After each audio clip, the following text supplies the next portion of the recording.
Nu ką, sveiki dar kartą. Antra laida, Bernardai. Sveiki dar kartą. Ar tu galėjai pagalvoti, kad mes iki antros laidos? Aš galėjau pagalvoti, aš žinojau. Aš manau, kad ir daugiau pavyks. Jo, labai džiugu, kaip gražiai priėmė mūsų tą pirmą laidą. Mane peržiūrų kiekis nustebino ir džiugu, kad žmonės atliepia tą, ką mes kalbam. Tai beje, kad suprastumėt, kaip čia viskas veikia. Tai mes su Bernardu tiesiog esame ne per seniausiai susipažinę ir iš to, kai jis man papasakoja apie savo diplominį darbą, man ir norėjosi tą išviešinti, parodyti ir pritraukti žmonių, kuriem yra panašios mintis galvoj. Tai aš esu toksai, truputį vedėjas, truputį viską suklijuojantis. Ir Bernardas čia vairuoja visą šitą laivą. Aš tiesiog žaviuosi, ką tu darai. Ir šiandien mes turim svečią, žmogų, kurio aš nesu matęs, bet susipažinsim ir jūs irgi galbūt susipažinsit. Pristatyk, Bernardai. Taip, tai turime šalia Simą Čelutką, tai Vilniaus universiteto docentą ir filosofą. Na ir šiandien iš esmės ir tęsim tą tematiką, tai vidurio Europos fenomeną. Tai bandom suprasti, kas tas mūsų identitetas, kurį iš esmės ir atskleidėm pirmajame darbe, tai kad atplaukėme labai įdomių kampų iš tą pasaulį 20-ajam amžiui, ypač antroji pusė, kad okupacijų metu, iš esmės sovietmečio priespaudoje, per kalbą, kultūrą ir kitus nepamatuojamus veiksnius išgyvenam taip stipriai, iš esmės, tą užkariavimą, kad išeinam su dar didesnė jėga ir vis dar galim to stebinti Europą iš tikrųjų. Kad mus kiek ir bespaudė, yra kažkas nesunaikinama, ar ne? Taip. Jo, čia tas labai gražu. Ir šiandien bandysim tą temą tęsti, tai iš esmės su Simu norėtume aptarti ir toliau tą vidurio Europos fenomeną, būtent tą iš ko tie žmonės plaukia, iš kur ta stiprybė ir kaip iš esmės iš vis konstruojamos tautos ir kaip yra suvokiama ta bendrystė. Tai, ir čia beje dažnai, kad pertraukiu, bet čia man norisi uždėti akcentą, kad ne rytų Europą, o vidurio. Ir Bernardas savo darbę diplominiam tą labai ir analizuoja. Ir prieš pradedant dar atiduokim garbę visiems tiem žmonėm, kurie mus čia įsileido. Kur mes esam, Bernardai, ir kodėl čia? Taip, tai iš tikrųjų esam dabar Jonitų bažnyčios kriptai. Tai ačiū Jonitų broliams. Ačiū, kad suteikėt šitą nuostabią erdvę mums čia būti ir rašinėti nemokamai, tai tikrai jeigu galit paremkit šitą bendruomenę ir bažnyčią. Ateikit, tikrai čia įspūdinga vieta. Beje, mes esame, virš mūsų yra dabar mišios ar ten tuokėsi žmonės, man atrodo. Tikrai unikali vieta. Ir man labai žavu, kad mes čia tokias didelės, atrodo, idėjas vyniojam vartom, o virš mūsų vyksta gyvenimas. Taip, važiuojam. O dabar jau važiuojam tiesiai rimtai ir tiesiai į temą. Tai Simas mums iš tikrųjų prieš susitinkant parekomendavo vieną iš regiono autorių panagrinėti, tai Janą Patočką. Aš kirčiuoju Patočką. Patočką. Ačiū.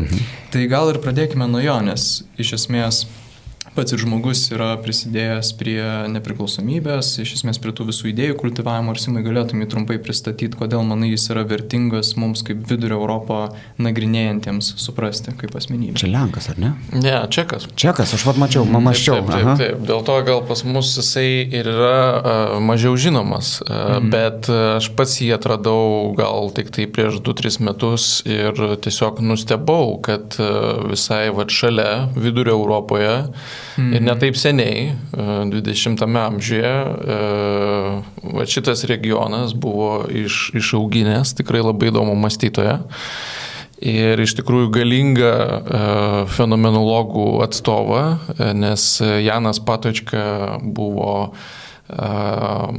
Husserlio ir Heideggerio mokinys ir Husserlio vienas iš asistentų savo laiku, o paskui, kai grįžo, po mokslų į tuometinę Čekoslovakiją, jis pamažu ėmė rutuliuoti savo filosofiją, savo mintį ir dabar jisai yra laikomas iš tikrųjų vienu iš svarbiausių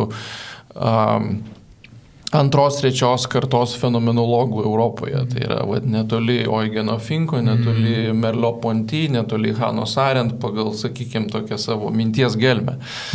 Bet kas yra įdomu labai, tai yra, kad būtent jisai irgi rašė už geležinės uždangus.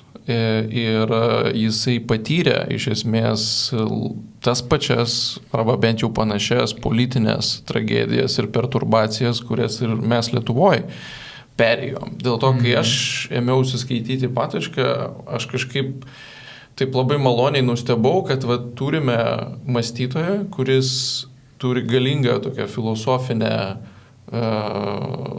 galvą, sakykim taip, bet su jais jisai apmąsto patirtis, kurias mes irgi galime suprasti. Šia prasme jis yra labai artimas mums kaip mąstytojas. Ir iš tikrųjų jo filosofijoje labai daug skiriama dėmesio, kas nutinka, kai mes patirime visas tas politinės krizės. Ne? Kaip mintis, filosofinė mintis, kažkuria prasme atgyja arba sužaliuoja būtent tų tokių krizinių laikotarpių kontekste. Ne? Ir kad kaip tik kažkas esmingo netgi gali atsiskleisti. Ne, taip sakant, normalybės, įprastos kasdienybės sąlygom, bet būtent tada, kai susiduriam su šitais labai sudėtingais egzistenciniais ir politiniais iššūkiais. Tai dėl to man pasirodė jis labai artimas, o kas ypač įdomu pasirodė, aš kaip tik tuo laiku rašiau skyrių mūsų bendrai knygai kartu su profesoriumi Jokubaičiu ir mūsų kolegė Aiste Noreikaitė apie pasiaukojimo fenomeną. Ir kas man buvo ypač įdomu, kad Patočka nemažai rašė apie pasiaukojimą ir jo egzistencinę moralinę prasme, bet kas dar įspūdingiau yra, kad jisai pats gyvenimo pabaigoje prisėmė atsakomybę ir pasiaukojo iš esmės už tuos absoliučius moralinius idealus, nes šiaip jisai visą gyvenimą buvo tiesiog, reiškia, profesorius, kuris, turėjo šiaip labai sudėtinga buvo jo karjera, nes įvairios valdžios, daugiausiai, aišku, komunistų valdžios įvairios jam draudė dėstyti, tai daug metų jam reikėjo dėstyti iš esmės slapčia ir jisai pagarsėjo kaip tokių, reiškia, uždarų, mažai kam žinomų neformalių seminarų vedėjas, kuriuose jisai išugdė ištisą kartą čekų intelektualų. Tai, bet šiaip jis principė nebuvo labai iš tų, kur ten kažkaip aktyviai priešintųsi valdžiai, okupantui, bet ir nebuvo iš konformistų, pavyzdžiui, niekad jisai netapo komunistų partijos nariu. Toks buvo, žodžiu, savo išsiskaptavo tam tikrą, žodžiu, nišą, ne? Bet štai atėjo 77 Čekoslovakijoje ir Havelas kartu su kitais jaunais rašytojais ir intelektualais, jie pradėjo vadinamai Chartijos 77 judėjimą, disidentų judėjimą Čekoslovakijoje. Ir kreipėsi į Patočką kaip tokį autoritetingą, reiškia, čekų intelektualą ir filosofą, sakydami, gal tu norėtum tapti vienu iš 3 šio judėjimo lyderių. Jisai svarstė kurį laiką, nes suprato, kad rizika didelė ir jo sveikata jau buvo nesuper, bet galiausiai jis vis dėlto prisėmė atsakomybę ir tapo, reiškia, pasirašė šitai avantūrai. Ir jį iš karto pradėjo tardyti ir persekioti labai aktyviai, reiškia, komunistų saugumas, slaptoji policija. Ir po vieno iš paskutinių tardymų, kuris truko 10 ar 12 valandų, labai pašlijo jo sveikata ir jisai po kelių dienų mirė.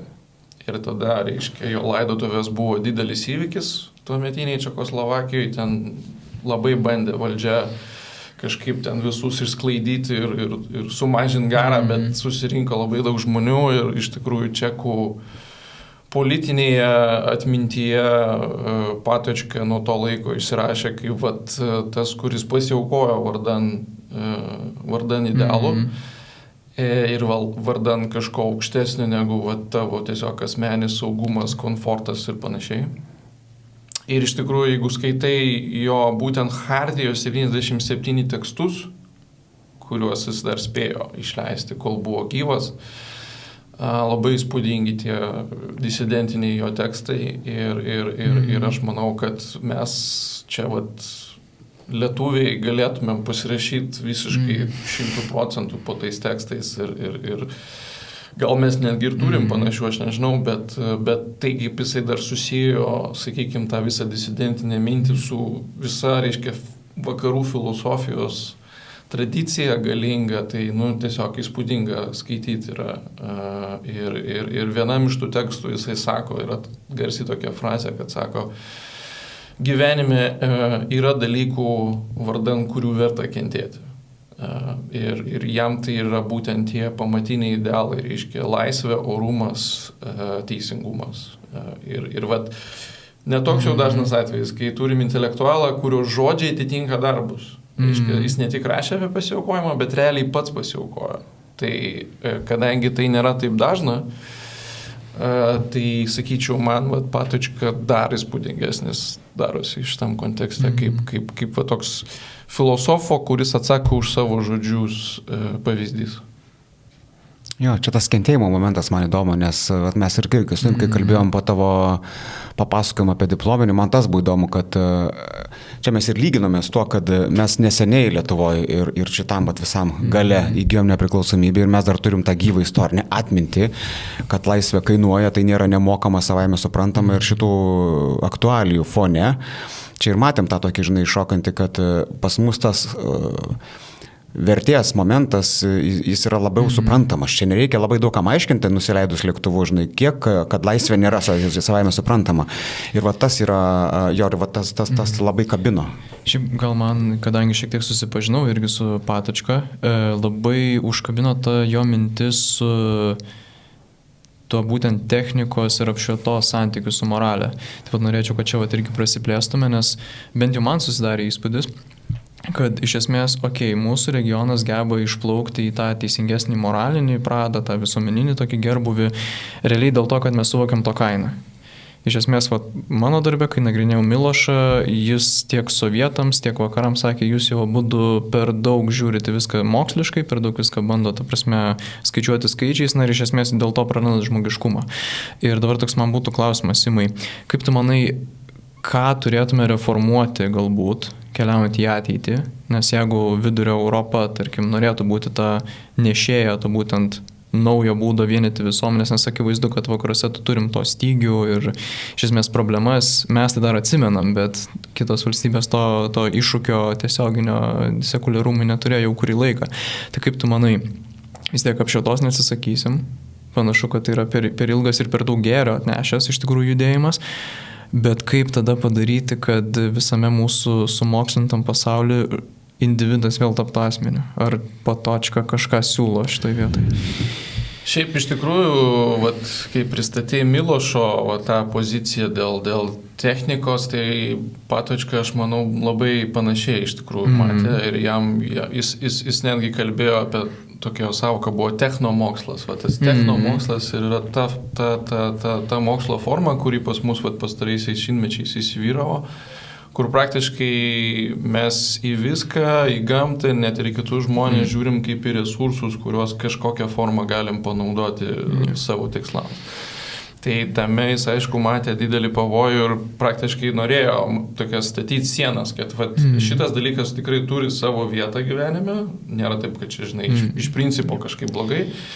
Problema yra, kad šita pasaulėžiūra technomokslinė, jinai turi tendenciją plėstis ir okupuoti vis daugiau kitų žmogiško patyrimo sričių, ir veržtis į žmonių santykius, ir į politikos supratimą, moralės supratimą ir panašiai. Tai žodžiu, kažkaip vis dėlto autonomizuoti tam tikras sferas ir galbūt prisiminti, kad yra tų žmogiškojo patyrimo sričių, kurios visiškai kitais principais yra pagrįstos ir kad negali taip instrumentiškai traktuoti, pavyzdžiui, kitų žmonių, ar ne, savo artimo arba kitų tautų, kas irgi matom dabar geopolitiniai, geostrateginiai šachmatų lentoj labai lengva kai kuriems pasaulio lyderiams kitas tautas traktuoti iš esmės irgi tik tai kaip resursą, kaip išteklių, kaip priemonę kažkokiems savo tikslam pasiekti.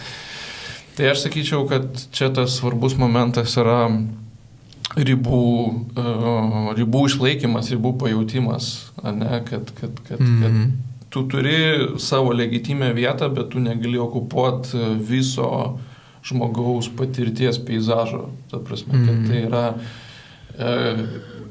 yra skirtingų kriterijų, yra skirtingų principų, kurie kitaip kažkaip konfigūruoja žmogaus gyvenimą. Tai žodžiu, apmaldyti tą technomokslo hubris, tą puikybę, su kuria jisai nori tarsi viską pereiškinti per savo supratimą.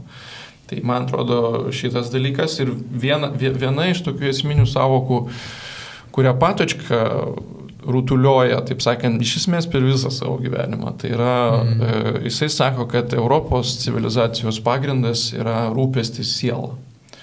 Care for the soul, jeigu angliškai. Ir čia jisai sako, tiesiog yra pamatinis mūsų dar iš graikų, iš esmės filosofijos, iš graikų kultūros pasiekiantis idealas. Ir mes tiesiog turėtumėm jį puoselėti ir prisiminti, kad mes patys esame daugiau negu kūnas, daugiau negu materija, daugiau negu tik tai vartojimas, ar ne? Ir prisiminti, kad dvasia, siela yra dar svarbesni dalykai ir kad tam skirti dėmesio mums irgi reikia, o tam reikia, kad ir kultūra ir švietimas iš esmės tą irgi atsimintų. Nes vat irgi, ką jis pastebi, tai yra, kad jau tie šiuolaikiniai universitetai, pavyzdžiui, dažnai irgi tarsi beveik net neprašomi patys persijima tuo technomoksliniu pasaulio supratimu, ne, kur mokslas arba ugdymas tampa tik tai priemonė tavo kažkokiai ten, reiškia, tolesniai karjerai, ar ne? Kad mokslas turi teikti naudą pirmiausia, o ne tiesą. Tai šitas dalykas yra, kaip čia, pačios švietimo sistemos rankose. Mes, jeigu patys tą prisiminsim, mes galim perorientuoti savo ugdymo institucijas ir pasakyti, kad žiūrėkit, nėra esmė vien tik tai nauda, bet asmens savirealizacija ir tiesos siekinys irgi yra esmė šiuo atveju būtent šitose institucijose. Ne? Tai kad nauda turi savo vietą, nieks nesako, kad visai negali to daryti ir ten, nežinau, profesinės mokyklos, galbūt kažkokios programos gali tą labiau orientuotis, bet ypač humanitariniai mokslai turėtų atsiminti ir nepamesti savo esmės, kurių šaknis yra būtent antikinė Graikija. Bet šitoje vietoje, Simai, ką galėtume kaip civilizacija daryti dėl to? Nes iš šitą, jeigu imsim istoriškai, bendra moralė, kuri vienė, pavyzdžiui, buvo katalikiška arba kitos religijos pagrindų kurta, ar ten antikinė Graikija turėjo savo, mes turėjom savus. Peršokam vėliau, grindžiu mintį Bjokenfordu, pavyzdžiui, kuris irgi mano darbe aptartas, kad vėliau pereiname į valstybės vaizdinius. Jie bando kurti tą bendrą tikslą visuomeniai. Ką turėtume daryti dabar? Nes ta, kad turime dabartinę sistemą vertybės ir demokratinį, yra per daug apie nieką turinio prasme. Jis stovi už geras idėjas, bet jis neturi ryškaus taško, į kurį galėtų visi atsiremti tolygiai. Iš esmės, jis leidžia būti tiek pilietiškam, tiek nepilietiškam. Tu turi abi laisvės pasirinkimui. Ir kaip tu manai, ar yra įmanoma kažką pasiūlyti, galbūt kažkokį kitą kelią, galbūt kaip tą sukurti bendrą tašką europiečiam šiandien, kad akivaizdu, kad jis bus sekuliarus, akivaizdu, kad jis nebesirems galbūt taip ryškiais nacionalistiniais naratyvais, jie vėlgi paseno. Ar yra kažkokių prošvaisčių, ar vis dėlto kamuosimės dar ilgai šitai? Nu, čia toks fundamentalus klausimas. Nėra lengva jį atsakyti. Sakau, pavyzdžiui, pats Patočka, kadangi kažkaip nuo jo vis tiek pradėjom, tai jam atrodė, kad tas pamatas turėtų būti būtent vakarų filosofija. Praktiškai Sokrato paradigminis pavyzdys ir tai, ką Sokratas darė Graikijai, tai yra tas nepaliaujamas klausinėjimas, kalbėjimasis, diskutavimas, kvestionavimas ir tiesos paieškos. Tiesiog tokios, kurios gali netgi privesti irgi, kadangi jau kalbam apie tai, prie Sokrato tam tikrų irgi pasiaukojimo, ar ne, vardan savo kaip filosofo būtent Atėnuose tapatybės išsaugojimo, ar ne? Nors jis turėjo galimybę pabėgti, bet iš Atėnų, bet sakė, mano gyvenimo misija yra filosofuoti būtent čia, todėl aš nebėgsiu ir dėl to aš išgersiu tą nuodų taurę. Tai tiesiog tas, gal sakyčiau, įsipareigojimas tiesai, kuris gali būti netgi stipresnis už tavo gyvybę. Ne? Tiesa, kuri yra orumo pagrindas, asmens orumo pagrindas, ne? Nes šitą sąryšį, man atrodo, tiesos ir orumo jau irgi ne visi prisimena šiandien, bet tai yra tai, iš kur Sokrato visas pavyzdys mus pasiekė ir aš manau toliau maitina šiandien. Turėtų maitinti. Turėtų. Jo, ir man atrodo, čia šitas labai tas yra geras apie tą tiesą, man atrodo, ir tą orumo momentą, nes kiek aš dabar irgi čia tom savo patirtim, kiek važinėjai, kiek matai žmonės, visi už tą tiesą, visi apie ją, žinai, tik tai čia turbūt irgi yra tos drąsos iki jos eiti momentą, žinai, kiek už ją stovėti, žinai, nes vėl tik, žinai, kas turbūt yra tiesa, kiekvienas labai labai jaučia, žinai. Tu gali vienaip sakyti, kitaip bandyti parduoti kažką, bet iki tų bendrų dalykų mes tikrai ateinam, žinai.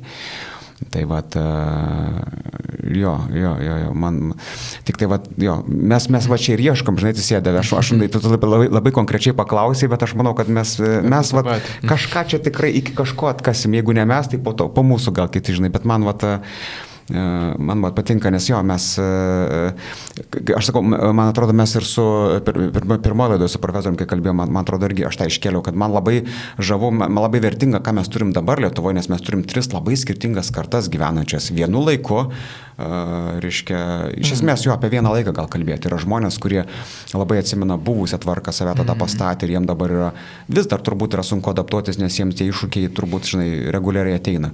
Turim tą pereinamą kartą, tokie kaip aš 45+, kurie augo tada jie patyrė 90-uosius, kur buvo eksperimentas po eksperimento, kiek atsimeni švietimo sistemą ir tai irgi atrodė, kad tos užtikrintumo, žinai, nėra ir tos teisybės nėra, nes tu jos nusipelnėjai, žinai, ašgi darau viską, ką iš manęs prašot. Ir tu jauti labai, nes tada, reiškia, dar to sovietmečių, kai būdavo, tai tu irgi jautėjai, kad mažiau galbūt reikalavimai, bet ta teisybė buvo tokiam intimesniam formate, kad vat, aš ir jis, žinai, ten kiemo draugai, reiškia, kažkas tokio, paskui tu pradedi matyti, kad yra tas mastelis, kaip plečiasi, tu pradedi to paties prašyti ir iš vis didesnio, reiškia, formato. Ir turim jo tos jaunąją kartą, kurie net neatsimena, kai buvo, jiem dabar atrodo, kad viskas, kas yra dabar, jau yra savaime suprantama. Kaip standartas. Jo. Ir tas, žinai, tas perdavimo momentas turbūt, žinai, va, dėl to, man atrodo, ir man labai surezonavo Bernardo tema, kad mes dabar turim šansą perduoti tai naujai kartai kažkokiu dar būdu, aš nežinau kaip, bet vat, mes ieškom, kalbam, kažkokiu būdu tą, kad vaikai tą, ką jūs turit, tai nėra tiesiog savaime suprantama, čia va, taip ir ima ir dingsta, žinai.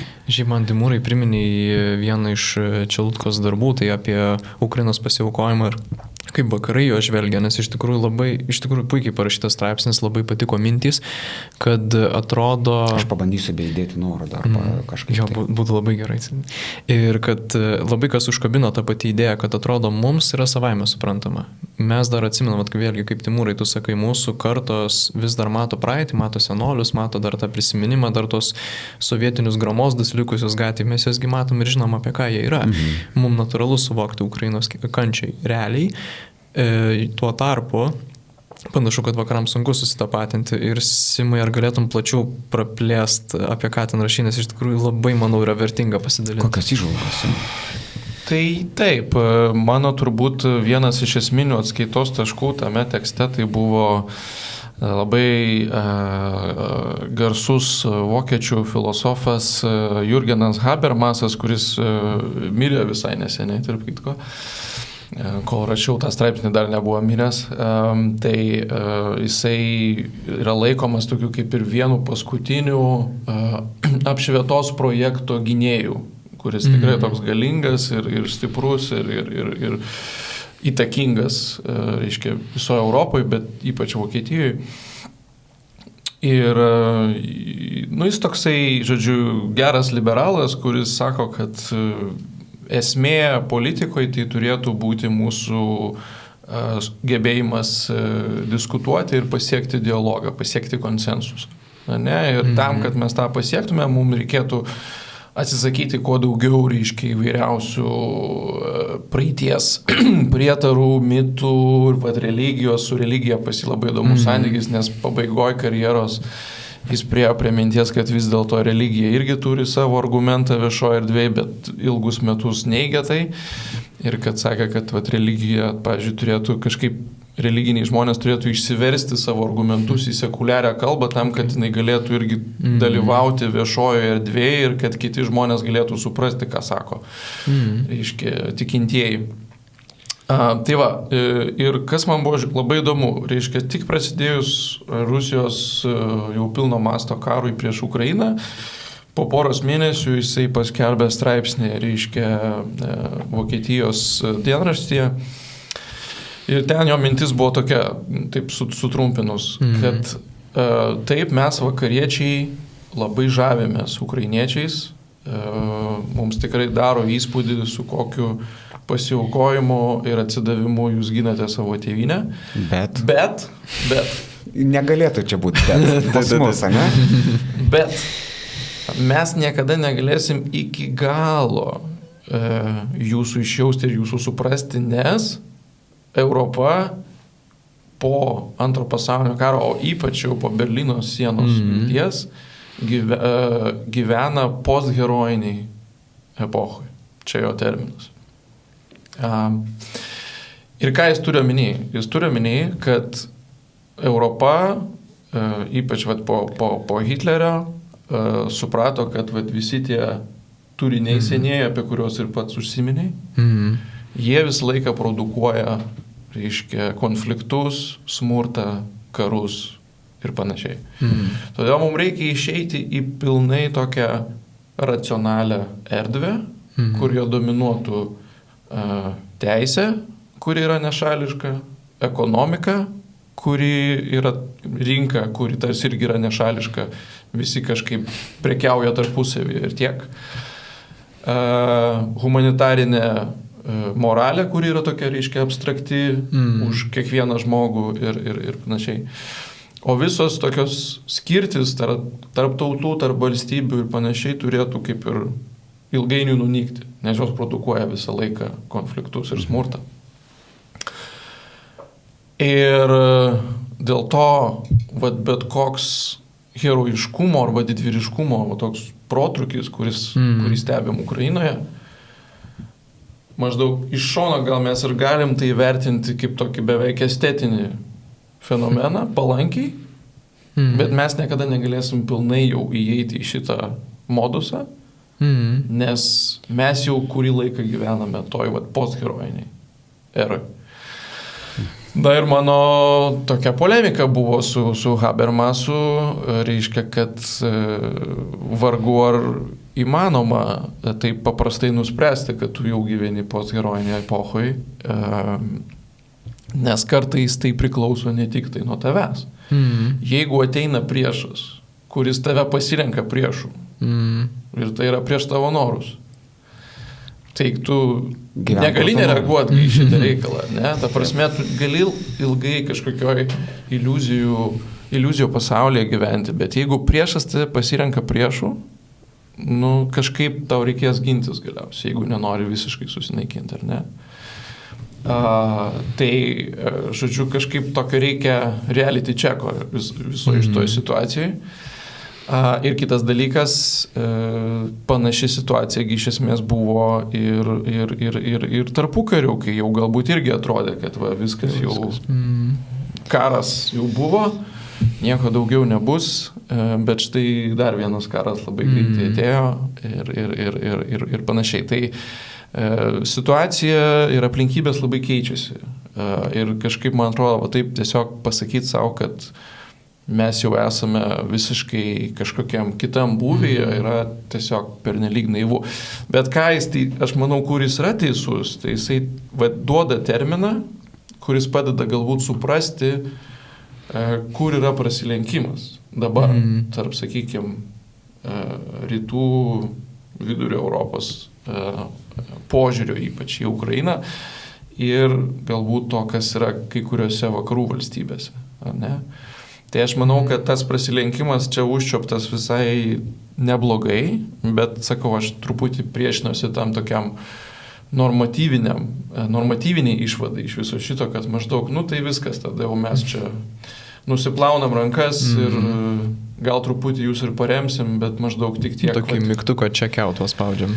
Jo, tai va dėl to aš norėjau kažkaip truputį pakvestionuoti tą dalyką, bet sakau, pats tas terminas postherojiškumo mane užkabino ir kažkas jame yra. Mane čia, žinok, šokia tokia puikybė, čia religinis kampas man lenda, čia yra puikybės momentas, man atrodytų, nes vakariečiai, ir į mus žiūrėjo, ir kai kur dar tu gali pajausti, kad vis dar žiūri į mus, žinai, čia jūs iš kažkokių pakraščių, žinai, jūs čia niekas šiek tiek, jūs čia, žinai, tai čia yra tokia, žinai, mes prie religinio kampo vėl grįžtam, žinai, kad dalykai, kuriuos moka tie šventi raštai, jie yra bendražmogiški, žinai. Ir čia va tas puikybės momentas, kur jo teikti, kad mes gyvenam jau postherojinėje eroje, jau mes čia esam geresni, ignoruojant tai, kad pasaulis yra apvalus ir kitoje pusėje gyvena tie, kurie dar nėra ten, kur tu esi, ir jie ateis tau aiškinti, kad tu nusišneki.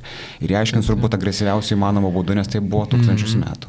Aš šiaip galiu pasakyti, Simai, pratęsiant šitą mintį irgi, labai man irgi surezonavo tas postherojinės visuomenės terminas, nes vėlgi, ką Bjorkingfordo Milošo sintezė man bent jau atskleidė, tai kad mes šitam užsisukom žymiai ilgiau, kaip ir pats Patočka. Realiai plaukėm iki pat 90-ųjų metų herojiniai visuomeniai vien tik tai dėl to, kad reikėjo kažkaip išgyventi okupaciją. Vakarai tą prabangą senai buvo padėję į stalčių. Ir kaip tu manai, aš šitoj vietoj gal norėčiau irgi praplėsti apie dabartį, vis tiek jau kalbam apie Ukrainos karą 22 metus.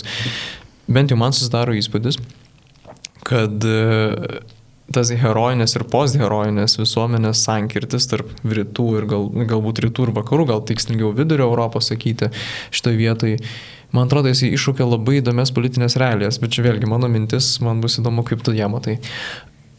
Kada žiūrim į vakarų populizmą, atrodo, kad jis yra nusivylęs savo tiesiog postmodernų. Ar, pavyzdžiui, migracijos politika, ekonomika, tarsi problemos tokios yra labiau vidinės ir viduje šalyje užkabintos politikos temos. Jeigu pasižiūrim mūsų populistus, bent jau tuos stipresnius, aš kalbėčiau apie vengrų atvejį, lenkų atvejį, man susidaro įspūdis, ypač kai nagrinėjai jų tas pirminės programas, pavyzdžiui, tas pats Orbanas, kuris jau, ačiū, bet jau labai gerai, kad jo nebėra. Iš esmės jis... Kol kas. Tikėkime... Dar tikrai. Matysim. Tikėkime, kad negrįž. Ir kas įdomu, kad jis atėjo su tokiu pažadu, ir tą girdėjau tikrai ir pas Lenkus, ir pas mus šiokių apraiškų tokių lengvų buvo, kad atrodo tas mūsų populizmas kabinasi ant to noro grįžti į herojinę visuomenę. Kad yra tas toksai aiškus nusivylimas vakarais, kad sako, ne, jau jie nebesupranta, kas yra teisinga, kad jau atrodo, jie nebenori kovoti ir stengtis, mes dar atrodo lyg ir suprantam, nors esam tiek pat vakarų dalis ir dalinai dėl to norime įti vakarus, norime jais integruotis, tą ir padarėm sėkmingai, bet kartu dalinai atrodo nusiviliam, nes ne, kas mums šventa ir brangu nebėra šventa ten. Ar gali būt, kad tai yra esminis tas sankirtis, kur vietomis nesusikalbam kartais su partneriais, nors tikrai galėtume ir panašu, kad gal net ir mūsų herojinis tas supratimas, dabartinė geopolitika gal net ir teisingesnis. Čia komplikuotas dalykas yra, nes šiaip aš galiu pasakyti, kad aš suprantu, kad čia yra laida, kuri turėtų truputį heroizuoti vidurio Europą, bet nebūtinai. Pastaraisiais... Gal mes nesukirsim ir jo, bet čia tiesiog mums įdomu. Pastaraisiais metais aš tai tiesą sakant labai nusivylęs esu vidurio Europą ir vat Orbanas dabar tarsi nuėjo nuo avansenos, bet 16 metų buvo. Ir vengrai man yra mistika, kurie turėjo 56-uosius, ir reiškia visą istoriją su komunistų, rusų, bolševikų priespauda ir paskui staiga visiškai metėsi į Putino glėbį. Negaliu šito iki šiol suprasti. Reiškia, panašių veikėjų krūvos yra Slovakijoje, Čekijoje. Toj pačioj Čekijoje, kur aš žiūriu į Klausą, į Babišą, į Zemaną ir galvoju, ar čia vis dar ta pati šalis, kuri išaugino Havelą su Patočka. Man kažkaip nesusiveda galai, absoliučiai.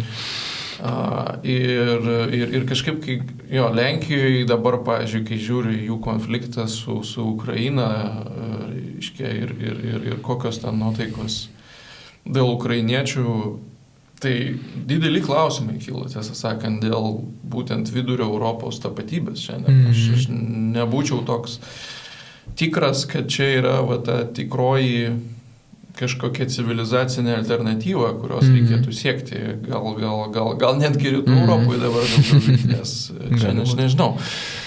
O sykiu, ko aš nenorėčiau irgi, tai kažkaip, kad būtų nueita į tokį visišką ir vakarų demonizavimą, nes turiu čia tokią visiškai šviežią asmeninę patirtį, buvau savo šeimą išvežęs, reiškia, į Daniją, panelę savo į Legolendą reikėjo nuvežti, pabuvom ir Kopenhagoje keletą dienų ir aš gal pirmą kartą ne šiaip tokio abstraktaus turisto akim pažiūrėjau, bet pažiūrėjau tėčio akim ir aš apšalęs buvau, kokia palanki, pavyzdžiui, Danija visa yra vaikų auginimui. Dabar, kiekvienam žingsnėje, nuo mažiausių detalių, visur viskas pravažiuojama, visur yra kambariai, kur ten gali pasikeisti, reiškia, pampersus, reiškia, viskas apgalvota, žaidimų kambariai ant kiekvieno kampo ir žmonės šypsosi vaikams. Kur, sakykime, Lietuvoje ir bičiulis neseniai iš Lenkijos grįžo irgi sako, kartais jautiesi kaip biški nusikaltelis, kai atsivedi savo vaiką į restoraną, nes jeigu jis nors biški turės kažkiek balselio, tai iškart gausi piktų reiškia, balsų, žvilgsnių savo atžvilgių. Ir aš galvoju, čia irgi toks įdomus prasilenkimas, reiškia, šalyse, kuriuose tai nominaliai dominuoja tradicinių vertybių diskursas, požiūris į vaikus paradoksaliai labai primena požiūrį į LGBT. Reiškia, nesidemonstruokite. Jeigu auginat vaikus, mes labai už, nes BVP čia gerai, bet gal jeigu galite, tai tik tai savo būtose privačiai. Kitą kambarį. Kad už sienų, nes aš nenoriu girdėti, kaip jie žviegia. O Danija, kuri yra, reiškia, turbūt vadintumėm tokia labiau liberali valstybė, yra tokia palanki vaikams. Ir aš galvoju, čia yra truputį panašu į tai, ką toks vienas rusų komentatorius, man atrodo, Belkovskis, jeigu gerai prisimenu, prieš kokį 10 metų turbūt yra pasakęs vienoje tiesiog laidoje, man įstrigo, sako, skirtumas tarp Rusijos ir vakarų yra, kad vakarai turi tai, ką jis pavadino gėrio banalumu. Sutvarkytos gatvės, tvarka, švara, veikianti teisinė valstybė, kažkoks atskaitingumas, ar ne, kur žmonės jaučia, kad kasdienybėje jie yra savivaldus, jie yra gerbiami savo šalies, ar ne, ir aš tą gėrio banalumą dabar labai aiškiai pajutau Danijoje. Ir aš galvoju, o gal ir gerai kartais tas postherojiškumas, ta prasme. Ir kas įdomiausia, nėra taip, kad šiaip iš principo tai visi po truputį juda. Net kaip, pavyzdžiui, yra kataklizmai, tokie kaip, pavyzdžiui, karas Ukrainoje. Kai paklausi ukrainiečių, tai ko jūs dabar siekite, tai garantuoju, kad visi sakys taikos ir būtent šitos ramybės, priėmimo į Europos Sąjungą, teisės viršenybės, kuo mažiau korupcijos kasdienybėje, ar ne, kas yra banalūs dalykai, nekelia aistrų ir dramos didelės, bet tai yra tai, kas kūrė tą kasdienę gerovę. Ne, galbūt iš tokių mažų dalykų ir susideda tas bendrasis gėris. Tai dėl to aš, nors aš suprantu Patočką, aš suprantu Milošą, aš suprantu Hannah Arendt, kuri irgi norėjo kažkokio didingumo didesnio tokio iš politikos, bet mano galvoje kartais sukirba ta kita tokia alternatyvi mintis, kad gal truputį per daug čia yra dramos visame šitame reikale. Ir yra toks įdomus paradoksas, kad, pavyzdžiui, ukrainiečiai iš tikrųjų dabartiniam kontekste, jie iš tikrųjų turi tokį dvasinį ir intelektualinį pakilimą būtent šito sukrėtimo metu. Bet paradoksaliai, jie tarsi norėtų galiausiai nujudėti prie tos banalios ramybės. Supranti, nėra taip, kad jie norėtų visą laiką kariauti. Jie kaip tik nori pabaigti šitą reikalą, ar ne? Ir tada kažkaip supranti, kad čia tokių daug yra paradoksų gyvenime, kur tarsi esmė atsiskleidžia krizėje, bet tu vis tiek iš jos tai šiaip nori išeiti. Ne? Ir šitam kontekste, pavyzdžiui, aš dažnai pagalvoju ir apie tą visą postkomunistinę tranziciją, ar ne, kai, sakykime, 92-3 beveik visur staiga sugrįžta ekskomunistai. Ir toks dabar net taip kartais atsitraukiu ir pagalvoju, kaip taip galėjo nutikti. Absoliučiai. Ir va todėl, kad iš tikrųjų va ta kasdienybė, jinai nuolat siunčia mažus iššūkius tau. Ir tau pirmiausia nori susitvarkyti su tais mažais iššūkiais. Ir jeigu tas neišeina, tada tau visos tos didelės kalbos apie vertybės ir principus kažkur nueina į antrą, trečią planą. Ne? Tai dėl to, vat, aš vis dėlto norėčiau nenurašyti ir tos kasdienės politikos, kuri irgi yra labai svarbi žmonėms kasdienybėje. Ne? Jeigu tu negali su savo vaiku išeiti normaliai į viešąją erdvę, tas tau sukurs kažkokį diskomfortą, kuris paskui tau sukurs kažkokį galbūt diskomfortą ir apskritai su savo, nežinau, ar miestu, ar šalim. Todėl negali nurašyti ir šitų neva tai paprastų ir pilkų ir banalių kasdienybės dalykų.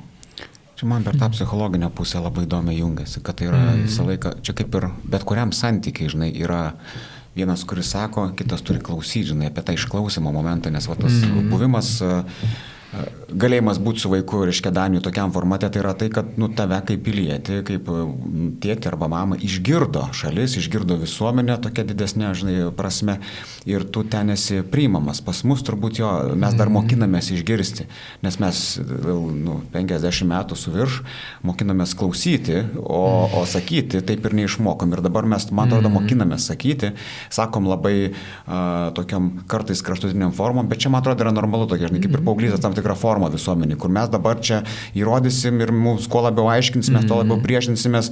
Ir man atrodo, čia yra gerai, žinai, ir man atrodo, kad reikėtų nepamesti, tik čia turbūt yra tas, žinai, paskui, kai tu išmoksti sakyti ir tave klauso, tai galbūt ir tavo balsas pradeda vis labiau prašyti ir daugiau turi gauti. Čia irgi turbūt yra ta žmogiška natūra, kur, žinai, tie du delfiniukai, yin ir jangų, jie yra, žinai, ir kuo geriau mes turbūt gyvenam šitoj rytų sienos pusėje, tuo labiau ten anoj sienos pusėje, žinai, jie piktesni daros, nes pas juos tai, žinai, tiek trinkelių nėra, pas juos taip gerai nėra ir čia va taip gražiai jungiasi.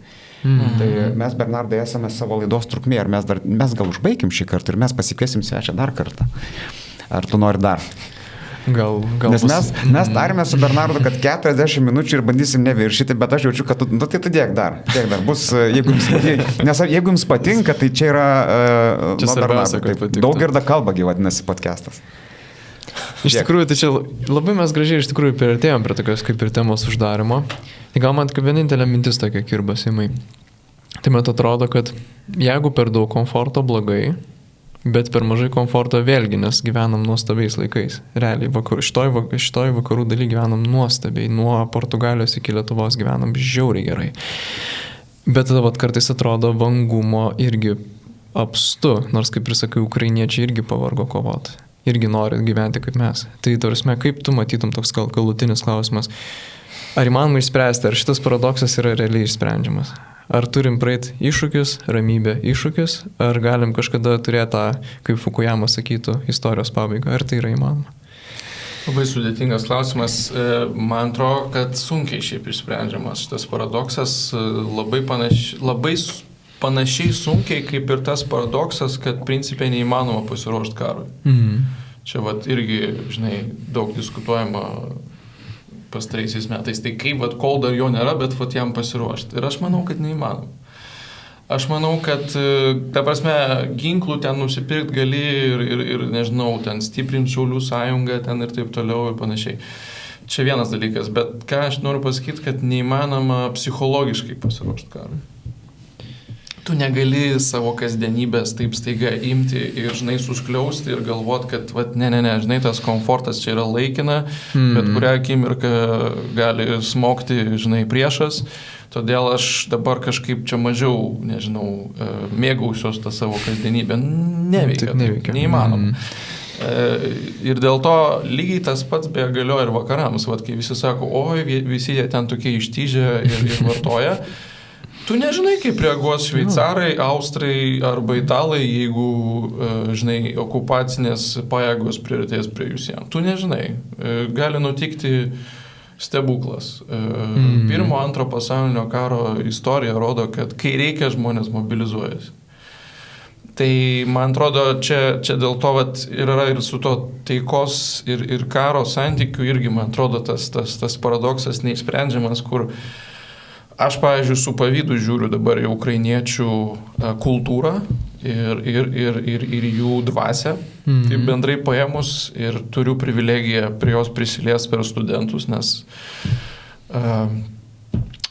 toj programoje tas PMI, kur aš dėstau kiekvienais metais, yra nemažai ukrainiečių irgi, ir aš būnu dažnai labai apšalęs, iš kur pas juos toksai, žinai, užsidėgymas, iš kur toksai alkis intelektualiniams dalykams.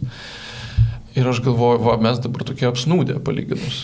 Bet kodėl? Todėl, kad pas juos dabar ir yra tas sukrėtimo momentas. Ne? Bet ar aš dabar norėčiau iš to sukrėtimo, kur mano dukroms kiltų fizinis pavojus? Ne, aš to nenorėčiau. Suprantate? Tai dėl to aš manau, kad šitas paradoksas yra neišsprendžiamas. Ir manau, daugiausia, ką galim padaryti, tai yra tiesiog prisiminti, kad tokių išimtinių atvejų gali būti. Ir kad mūsų, kaip čia pasakyti, gal tokį ir apsuksim ratą, dabar prisiminiau vėl tą mūsų Janą Patočką, žinai, nuo kurio pradėjau. Tai yra, kad rūpestis siela, jisai gali gauti įvairias formas. Ne? Tai, sakykime, rūpestis šeima, meilė yra viena jo forma. Rūpestis savo tėvynė ir tauta irgi yra jo forma tam tikra. Bet, pavyzdžiui, kol ar taikos metas, rūpestis savo savirealizacija, savišvieta, idėjomis irgi yra rūpestis siela. Ne? Tai, pavyzdžiui, aš galiu tik pasakyti, tai kaip aš kaip dėstytojas, kaip mąstytojas kažką darau, tai aš, pavyzdžiui, kiekvienais metais pavasarį darau dar tokį papildomą neformalų seminarą, gal irgi Patočkos dvasiui, aiškia studentam, kurie tiesiog norėtų toliau tęsti filosofinės, taip sakant, neformalias studijas kartu su manim, ir tai yra dalykas, už kurį aš negaunu nieko, reiškia, jokių ten kreditų, statuso, nieko, mažai kas iš vis žino apie tai, kad jis vyksta, bet aš tai darau, nes tai yra savaime prasmingas dalykas, ne? Tai yra ta rūpesčio siela forma, ir kai gali su studentais, kuriem tas irgi svarbu dalintis mintimis ir įžvalgomis, yra absoliučiai fantastinis dalykas ir jis prasmingas savaime, ne kažkaip instrumentiškai, savaime prasmingas yra. Tai aš manau, tokie dalykai mūsų ilgainiui ruošia ir kitoms rūpesčio siela formoms, kurios gali būti svarbios ir kai ištiks krizė. Ne? Tai, man atrodo, vėlgi grįžtant prie universitetų ir humanitarikos misijos, tai jie turėtų tą atsiminti, kad tu negali galvoti vien tik tai apie naudą, materialumą ir visus šitos dalykus, nes tada pradeda galbūt skysti žmonių įsipareigojimai. Ar ne, kad, tai žinai, aš galiu verslą rutuliuoti ir Monake, ir Seišeliuose, koks man skirtumas, gal būtinai Lietuvoje.